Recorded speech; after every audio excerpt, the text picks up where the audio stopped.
Incidentally, in both our gospel today and the second reading, we get advice regarding holding banquets and entertaining. In the gospel, Jesus first offers advice to guests, advice that was based on a proverb that was well known in the time of Jesus and is in general good advice today. Don't presume to put yourself in the place of honor. It is humiliating to be told to go and sit at a lower level.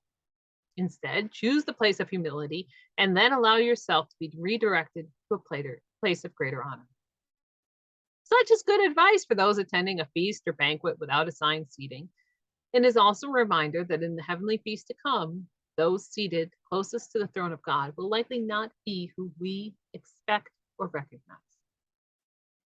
Rather, it will likely be those who have been taught that we have been taught to look past, to ignore, to step right over as we go about our more important, virtuous, and upright lives.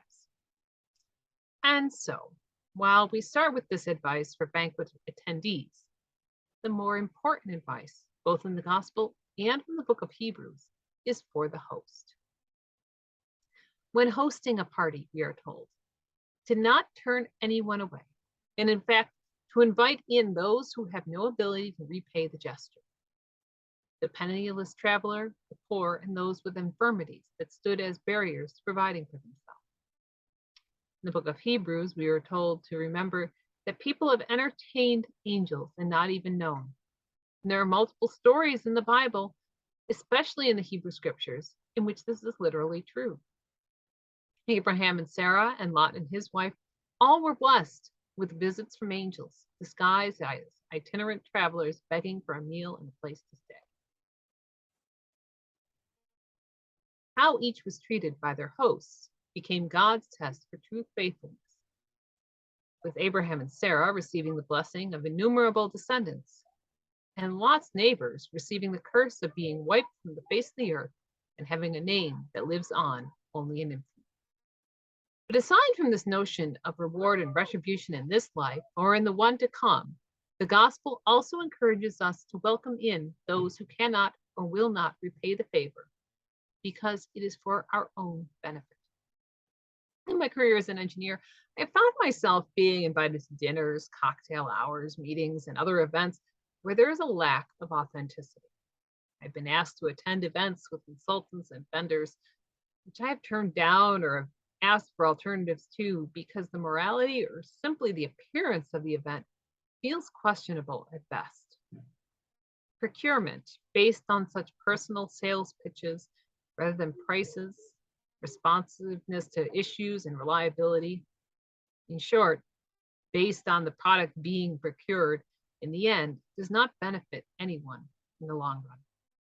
It hurts the relationships being built, leaves everyone open to charges of bribery, and does not serve the common good. But also, these events lend themselves to false flattery and fake smiles.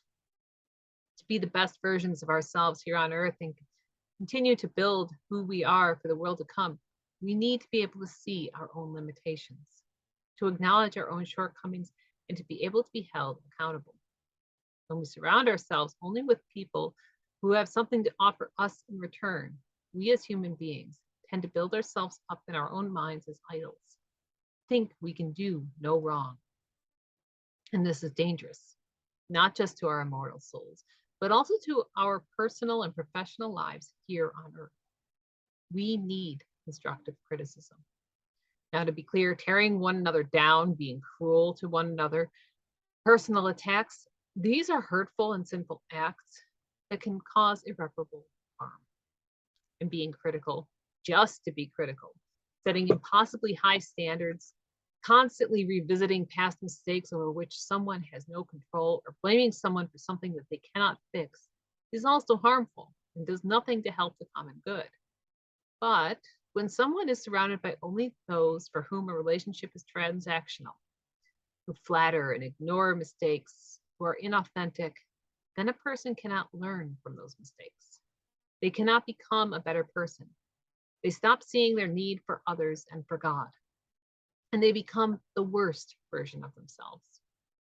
We need to surround ourselves instead with those from whom we can expect nothing but honesty in return. And that is what Jesus is calling us to. The poor, the disabled, the itinerant travelers, these were all people who could not repay the debt of a meal and had nothing to gain by flattering their hosts. When invited to the feast, they were simply there to enjoy themselves in the company of others. And this is what we are meant to look forward to in the world to come.